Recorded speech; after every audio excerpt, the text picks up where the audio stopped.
할렐루야. 우리 주님의 놀라운 평화가 여러분의 심령과 가정과 일터 위에 흘러넘치시기를 축복드립니다. 앞뒤 좌우에 있는 교우들께, 가정에서는 곁에 있는 가족들에게 건강하게 오늘도 만나서 뵈어서 행복합니다, 감사합니다 인사를 한번 해주시면 좋겠습니다.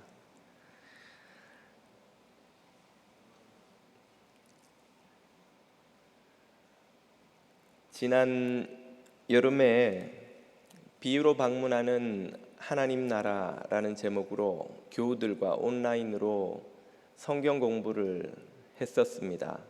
참 유익하고 은혜로운 시간이었는데요. 비유의 여러 내용 중에서 예수님께서 제자들에게 선한 삶의 행위를 가르치시며 그 가르침대로 가서 행하라고 권하시고 또 명령하시는 대목이 여러 번 나왔습니다. 그런 본문을 여러 공부를 하다 보니 한 교우께서 이런 질문을 하시는 겁니다. 목사님, 우리 그리스도인들은 행위가 아니라 믿음으로 구원 얻는 것 아닙니까? 예수님은 왜 이렇게 선한 행위를 강조하시나요? 이런 예수님의 가르침을 어떻게 이해해야 합니까? 우리가 믿음을 가져도 이런 선한 행위가 없다면 구원받을 수 없는 것인가요? 이런 내용의 질문이었습니다. 개신교 목사가 아마도 가장 많이 받는 질문 중에 하나가 바로 이 믿음과 행위의 관계에 관한 것이 아닐까 생각됩니다. 저도 여러 차례 받아왔고 그때마다 설명을 했었고 아마 앞으로도 또 질문을 여러 차례 더 받지 않을까 생각이 됩니다. 왜 이렇게 여러 번 설명을 해도 듣는 우리 모두가 알 듯 하고 모를 듯 하기도 하고 알쏭달쏭한 알 것 같기도 한데 또 시간이 지나면 모를 것 같기도 하고, 이 본문을 보면 믿음으로 구원받는 게 확실한데 또 이 본문을 보면 행함이 이렇게 중요하다고 강조하시고, 이런 그 혼란스러움을 어떻게 이해해야 할까요? 먼저 왜 이런 혼란이 사라지지 않는 것일까요? 아마 그것은 우리의 얕은 지성의 잠수함으로 그 끝을 들여다보기에는 구원이란 너무 깊은 신비의 바다이기 때문이 아닐까 생각합니다. 그 깊은 바닷속으로 오늘도 저와 여러분을 위해서 잠시 탐구하는 시간을 좀 가져볼까 합니다. 행위가 아닌 믿음으로 구원 얻는다, 이신칭의라고 흔히 부르는 이 개신교의 가르침은 사도 바울부터 초대 교부 어거스틴을 거쳐 중세 종교개혁자 마틴 루터에 이르기까지, 그리고 오늘날까지 현대교회의 아주 중요한 개신교의 핵심 가르침이라고 할 수 있습니다. 이 가르침이 본격적으로 교회에 정리되고 선포된 것은 이 바울 서신인데요. 우리가 잘 알다시피 로마서와 갈라디아서에서 사도 바울은 율법 준수가 아닌 오직 예수 그리스도의 공로와 은혜를 믿음으로 우리는 구원 얻는다고 선포함으로써 이 이신칭의의 교리를 잘 정리해 주었죠. 행위가 아닌 믿음으로 구원 얻는다 하는 이 위대한 명제, 사도 바울의 정리가 참 공이 크다 하겠습니다. 우리는 이 사실에 대해 이 의의를 갖지 않고 받아들여왔고 지금도 여전히 확실히 그 믿음을 가지고 있는데요. 반면에 복음서를 주의 깊게 읽다가 보면 예수님께서는 단 한 번도 행위가 아닌 믿음이다, 순종이 아닌 믿음이다, 율법을 지키는 것이 아닌 믿음이다 하는 식의 표현을 쓰신 적이 없다는 것을 발견할 수 있습니다. 예수님은 계속해서 율법을 충실히 지키기를 권하시고 순종하기를 가르치시고 선한 행위를 제자들에게 지속적으로 격려하시지요. 왜 예수님은 그렇게 하실까? 몇 가지 예를 들어봐도 분명한데요.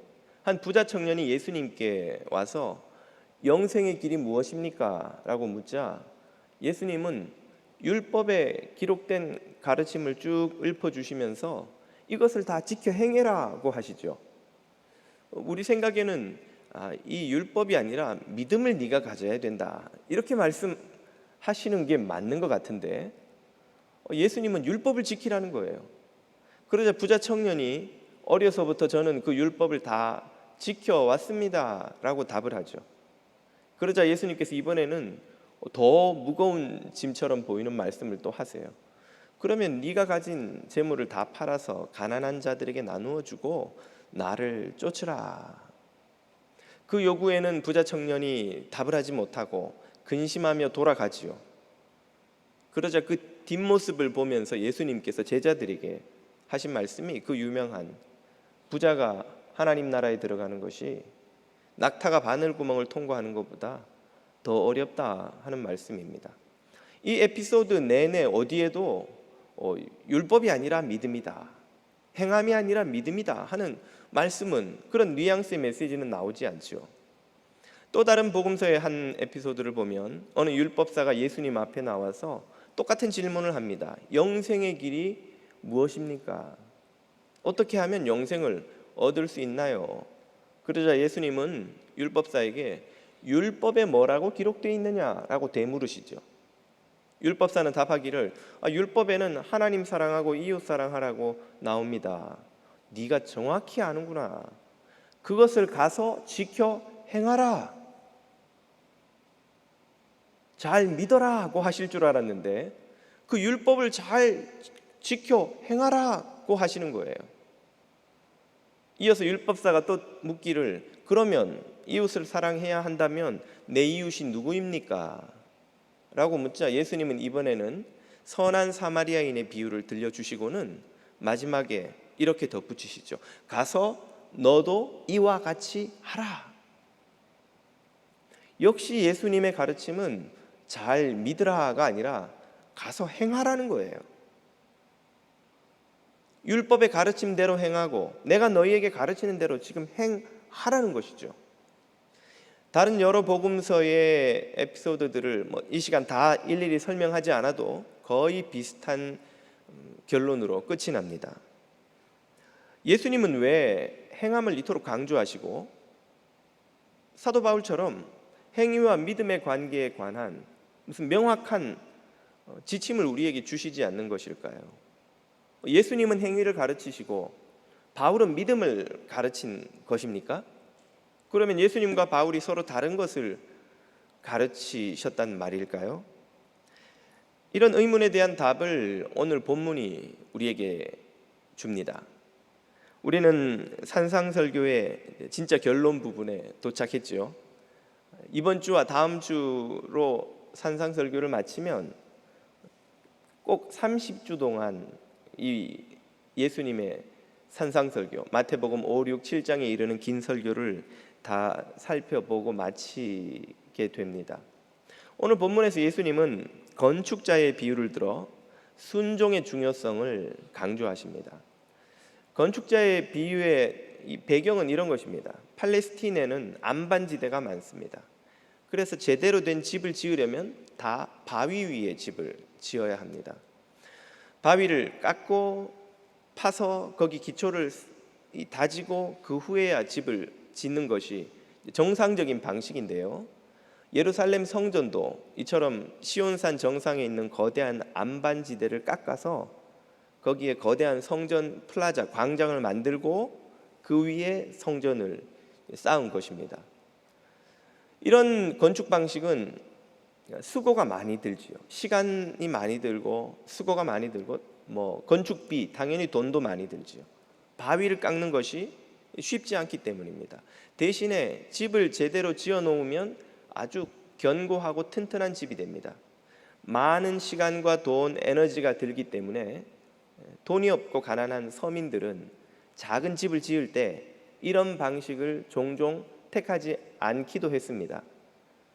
요단강 주변에 혹은 갈릴리 바다, 정확히는 호수입니다만은 주변에 그 물이 밀어놓은 그 흙지대가 있습니다.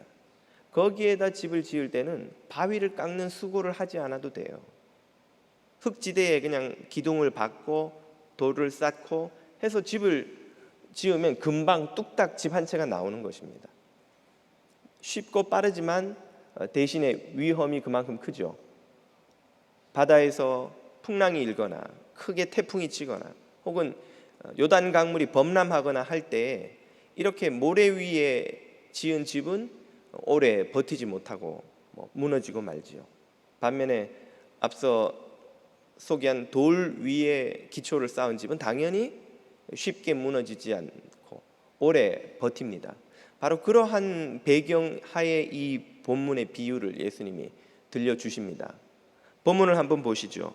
그러므로 누구든지 나의 이 말을 듣고, 여기서도 강조하는 바는 무엇입니까?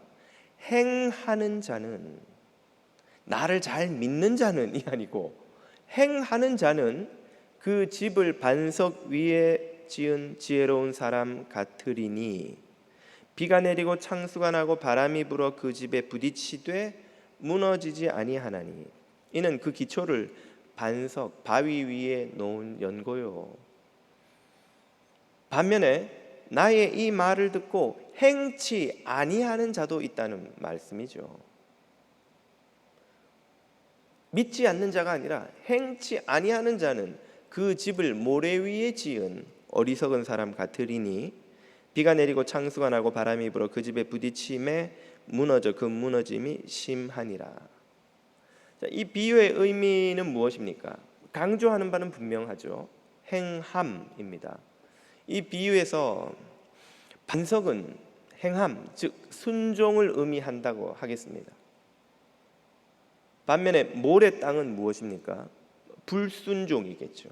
행치 않음일 겁니다. 예수님의 이 산상설교의 가르침을 듣고도 행치 않는 것, 그것은 모래밭인 거예요. 그 산상설교를 듣고 행하는 것, 반석, 바위인 것이죠. 반석 위에 집을 지으면, 순종의 반석 위에 집을 지으면 풍파를 견딥니다. 이 풍파는 바로 심판을 의미하죠. 심판을 견딘다, 구원에 이른다는 뜻입니다. 모래 위에 집을 지으면, 불순종 위에 집을 지으면 풍파를 견디지 못한다, 심판을 견디지 못한다, 구원에 이르지 못한다 하는 뜻입니다. 구원이 무엇에 달려 있습니까? 행함, 행치 않음, 순종함, 순종치 않음에 달려 있는 것이죠. 그러면 여기 믿음은 어디에 있습니까?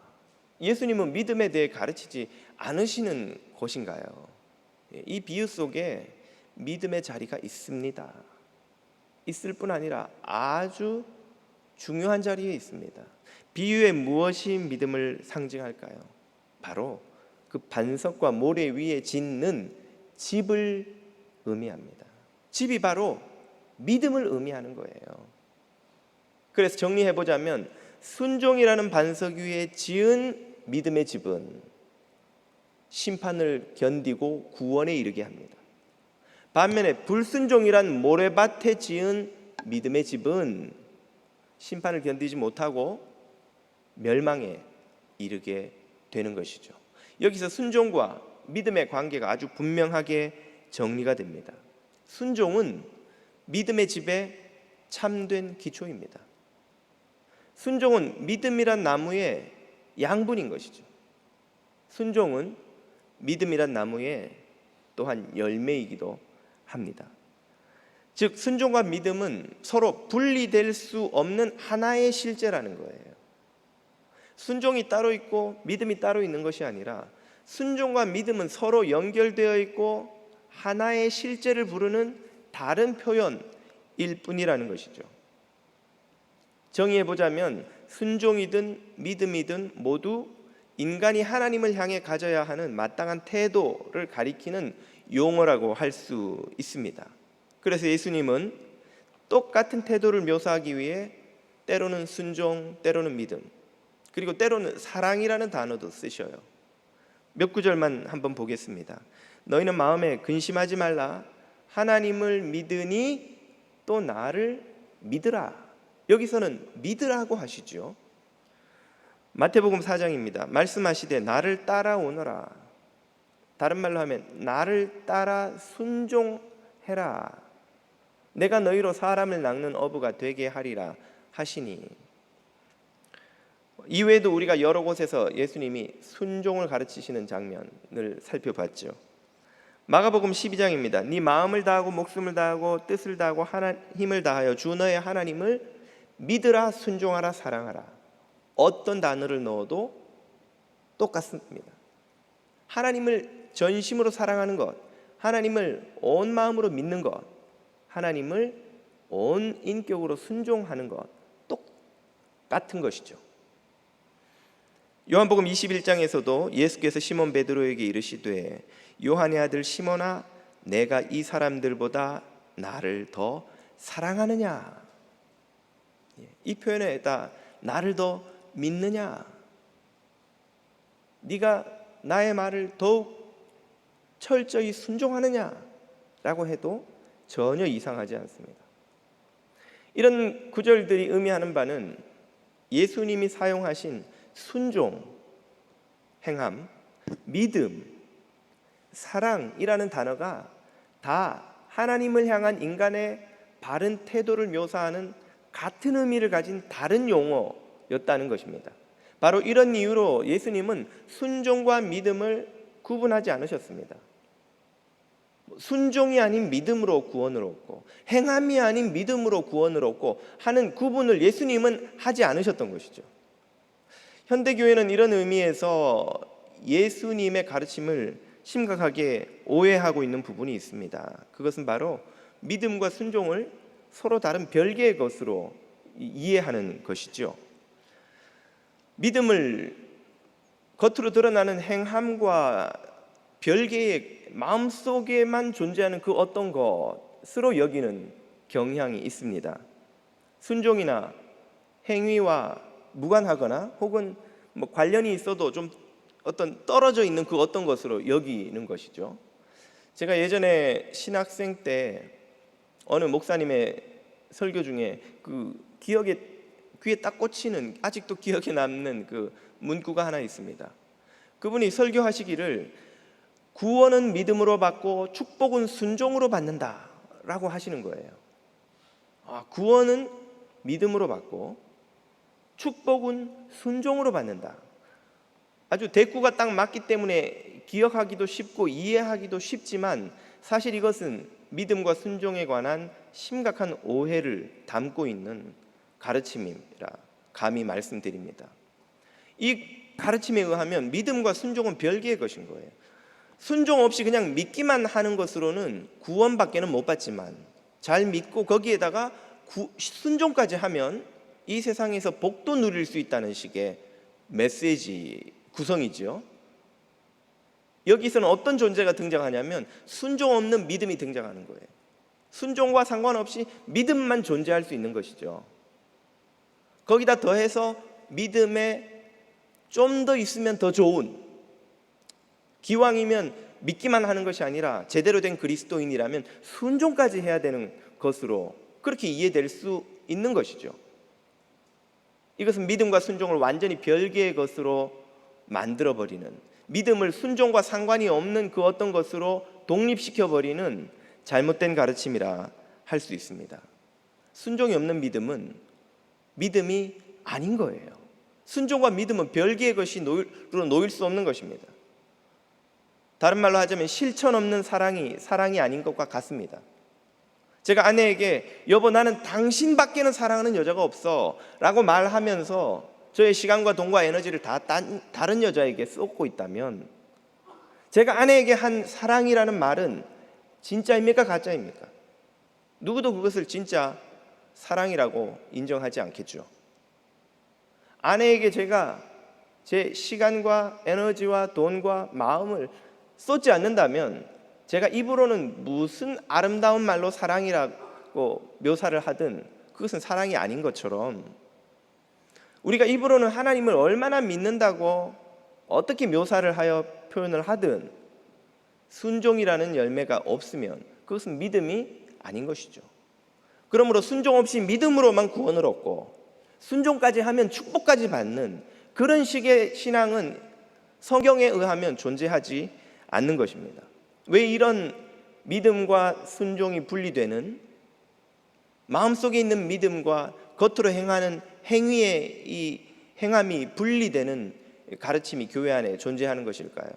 이것은 초대교회 때부터 기독교의 가장 큰 위협이 되어 왔던 영지주의적 가르침 때문입니다.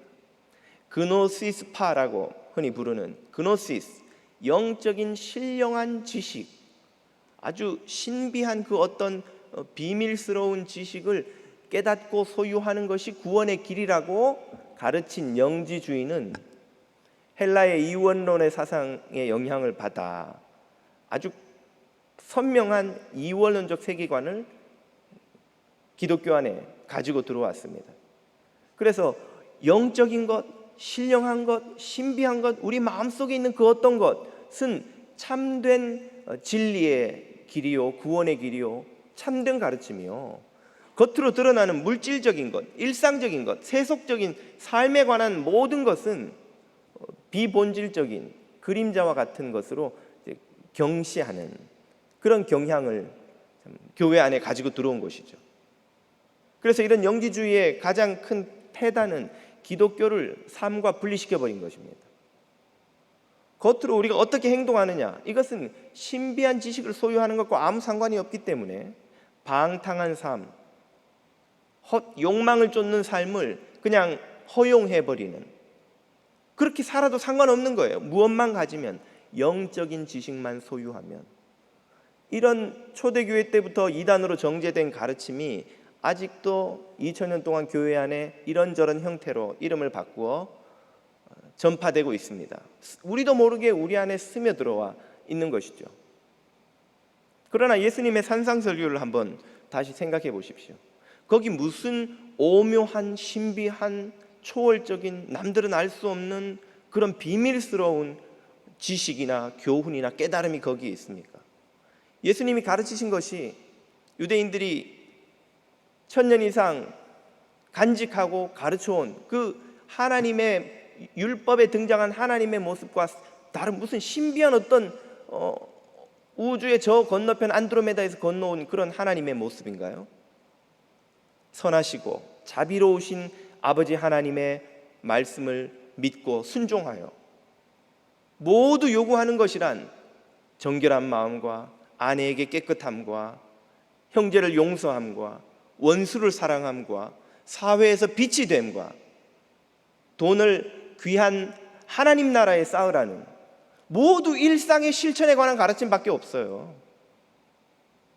거기는 무슨 신비한 어떤 종교생활, 경건생활을 통해서 구원에 이르게 할 만한 어떤 비밀스러운 지식이란 존재하지 않습니다. 네가 네 가족과 이웃과 형제자매와 원수와 이 사회 공동체와 어떻게 관계를 맺느냐, 네가 일상에서 어떻게 하느냐, 그 모든 것이 거룩이요, 그 모든 것이 믿음이요, 그 모든 것이 네가 하나님 앞에 어떻게 서 있는지를 보여주는 증거다. 이게 산상설교의 가르침이에요. 이해하지 못할 무슨 신비한 지식 따위는 없다는 것이죠. 산상설교는 우리에게 믿음이란, 참된 믿음이란 순종 그 자체요, 순종과 분리될 수 없는 것이라는 사실을 깨우쳐 줍니다. 그렇다면 한 가지 질문이 남습니다. 사도 바울은 왜 그렇게 믿음을 강조했는가?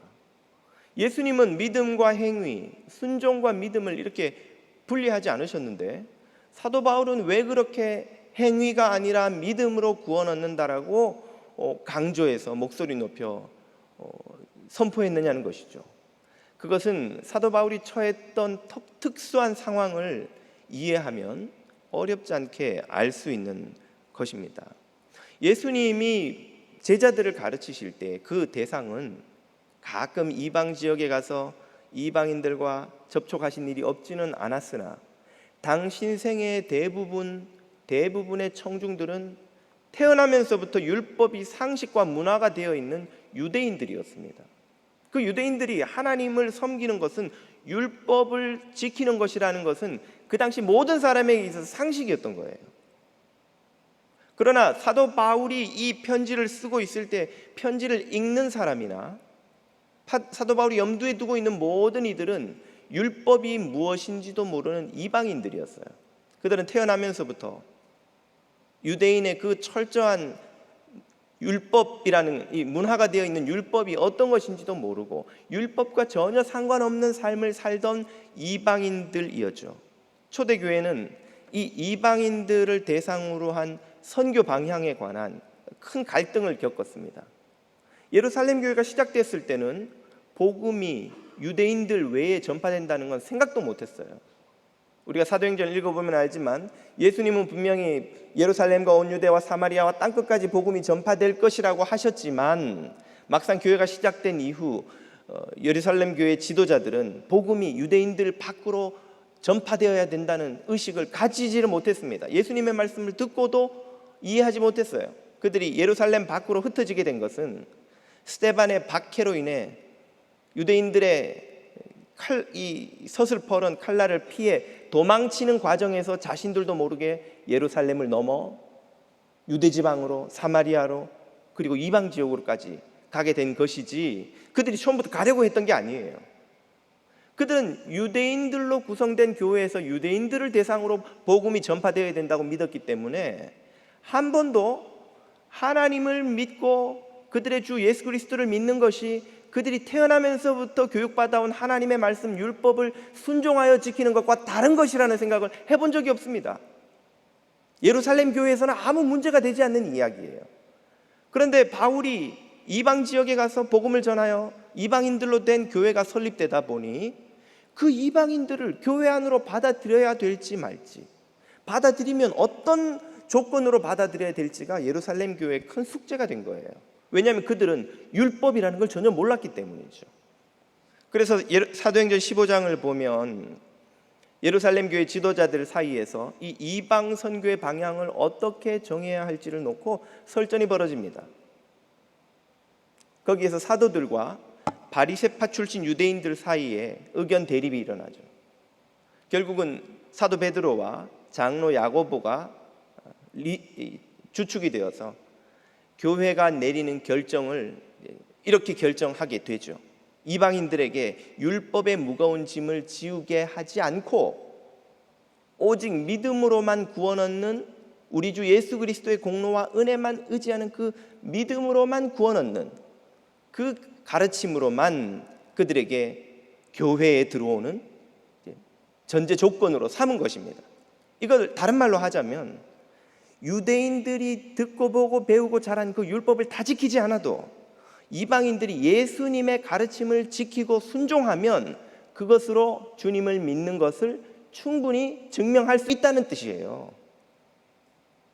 그들이 선한 행위 같은 건 필요 없이 무조건 그냥 예수 믿는다고 신앙 고백만 하면 다 구원받는다는 뜻이 아니라 유대인들이 하나님을 믿는다는 증거로 믿고 알고 있는 모든 율법을 지켜 행하는 이것을 하지 않아도 이방인들은 예수님이 가르쳐 주신 사도들의 가르침을 믿고 듣고 순종하여 쫓아오는 것만으로도 율법을 지키지 않아도 유대인들이 율법을 지키지 않아도 그들의 믿음은 충분히 증명될 수 있다는 뜻이에요. 그러나 이 초대교회의 결정을 바리새파 유대인들은 받아들이지 못합니다. 그 결정이 나서 이방교회 편지가 다 전해진 후에도 그들은 바울이 세운 여러 교회를 별개로 자기들 마음대로 방문하여서 바울과 그가 가르친 복음을 공격하기 시작했습니다.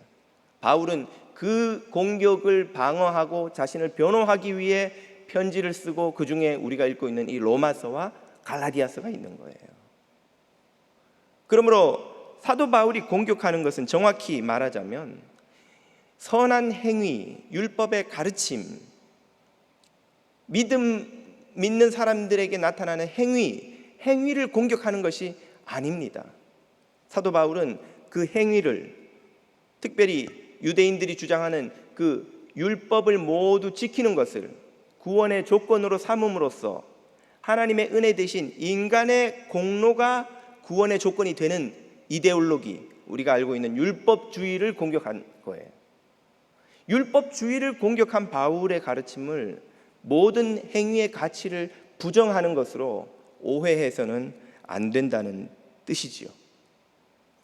이 가르침을 이어받아 어거스틴도 마틴 루터도 이신칭의의 가르침을 재천명해 왔는데 그 핵심 메시지는 이것입니다. 인간이 자신의 공로가 아니라 하나님의 은혜로 구원 얻는다는 거예요. 인간의 공로가 될 수 있는 가장 대표적인 것이 당시에는 율법이었고 오늘날엔 행위죠. 선행이죠. 그것을 절대화하는 것을 바울도 어거스틴도 루터도 반대한 것이지, 인간이 선한 삶을 살아야 한다는, 예수 그리스도를 믿고 구주로 따르니까 그분의 본을 쫓아 형제를 용서하고 원수를 사랑하고 강도 만난 자를 돌아보는 선한 삶을 살아야 한다는 것을 부정하는 것이 조금도 아니라는 뜻이에요. 그렇기 때문에 바울 서신은 전반부에서 항상 이신칭의의 가르침을 선포한 후에 후반부에서는 그 믿음을 소유한 이들의 선한 삶과 순종을 강조하고 있습니다. 그리고 예수님도 첫 설교에서 믿으라고 하셨죠. 때가 찼고 하나님 나라가 가까웠으니 너희는 회개하고 복음을 믿으라고 하시곤 그렇게 부른 제자들에게 어떻게 살아야 하는지 산상설교에서 그들의 선한 삶의 실천과 순종에 대해 자세하게 풀어주고 계십니다. 당신을 찾아와 영생의 길이 무엇입니까? 묻는 이들에게 마다 율법이 뭐라고 가르치냐? 하나님이 너희들을 어떻게 살라고 하셨더냐? 그걸 그대로 순종하며 지키며 살아야지. 그게 하나님을 믿는 것이요, 그게 나를 믿는 것이다 이 말이에요. 너희가 하나님을 믿으면 그분의 가르침, 하나님 사랑과 이웃 사랑을 천명한 율법을 지키는 것이 당연한 것이요, 너희가 나를 믿는 것이라면 내가 너희에게 가르친 가르침, 이 산상설교의 가르침들, 형제 사랑, 이웃 사랑을 실천하는 것이 당연한 것이라는 말이죠. 결국 예수님은 믿음과 순종은, 믿음과 행위는 서로 다른 그 어떤 것이 아니라 하나의 실제, 하나님을 향한 우리 인간의 바른 태도를 묘사하는 다른 용어일 뿐이라는 것을 우리에게 보여주고 계시는 것입니다. 이런 믿음과 순종의 관계는 믿음의 조상이라고 불리는 아브라함의 예만 봐도 아주 분명하게 드러납니다. 하나님은 아브라함을 왜 의롭다고 여기셨나요? 창세기 15장으로 가보면 이렇게 나오죠. 아브라함이 여호와를 믿으니 여호와께서 이를 그의 의로 여기셨죠. 여기도 믿어서 의에 이르는구나. 실제로 바울 서신에도 이 구절이 여러 번 인용됩니다. 이 구절만 보면 행함과 별개로 그 믿음이, 그 어떤 믿음이라는 것이 있나 보다, 이런 생각을 하기가 쉬워요. 그러나 창세기를 좀 더 주의 깊게 읽어보면 이 15장에 이르기 전에 무슨 일이 일어납니까?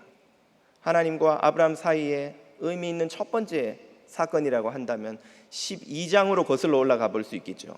1절, 여호와께서 아브라함에게 이르시되 너는 너의 고향 친척 아비 집을 떠나 내가 내게 보여줄 땅으로 가라고 하시니. 4절, 이에 아브라함이 여호와의 말씀을 따라갔고 순종하였다는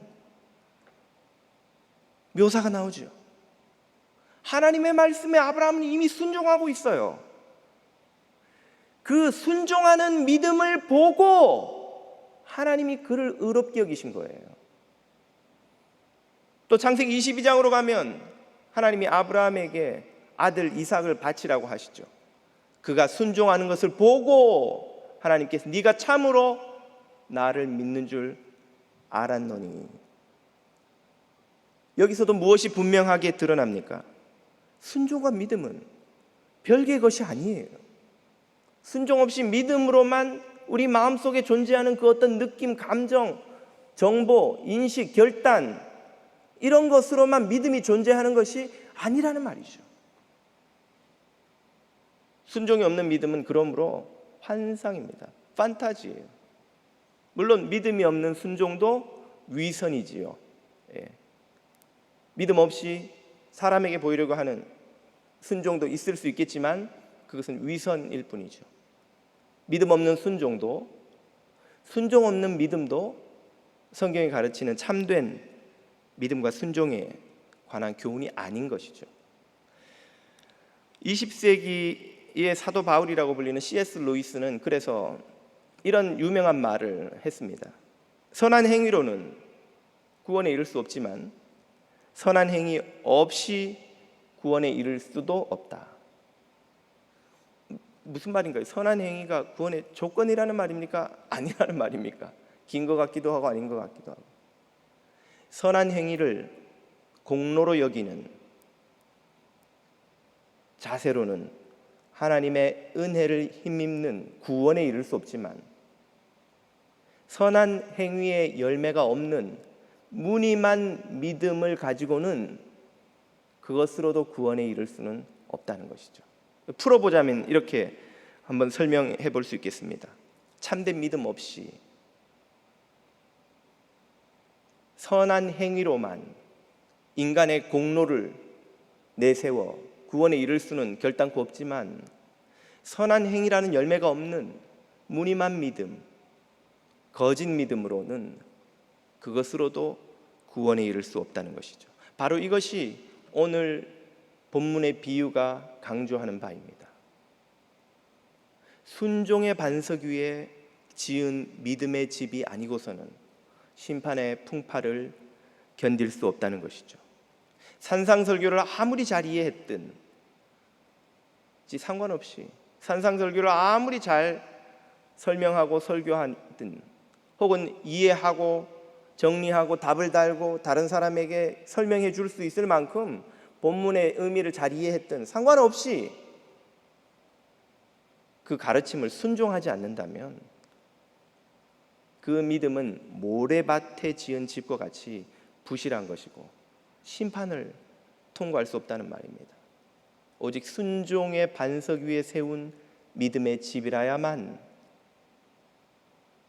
심판을 견디고 참된 구원에 이른다는 주님의 엄중한 말씀이죠. 오늘 여러분은 여러분의 믿음의 집을 어디에 짓고 계십니까? 불순종의 모래밭을 떠나 순종의 반석 위에 자리 잡고 영원히 견고한 믿음의 집을 세우는 주님의 자녀들이 다 되시기를 축복드립니다. 기도드리겠습니다. 생명과 은혜의 아버지 하나님, 듣기만 하는 믿음, 말로만 하는 믿음, 순종 없는 믿음을 내려놓고 불순종의 모래밭을 떠나 순종의 반석 위에 견고한 믿음의 집을 짓고 최후 승리 거두는 그리스도의 제자들이 다 되게 하여 주시옵소서. 떠나온 조국과 살아가는 조국의 코로나 상황이 빨리 진정되게 도와주시고 자녀들의 아들, 딸들의 가정과 일터를 지켜 보호하여 주옵소서. 예수님 이름으로 기도드립니다. 아멘.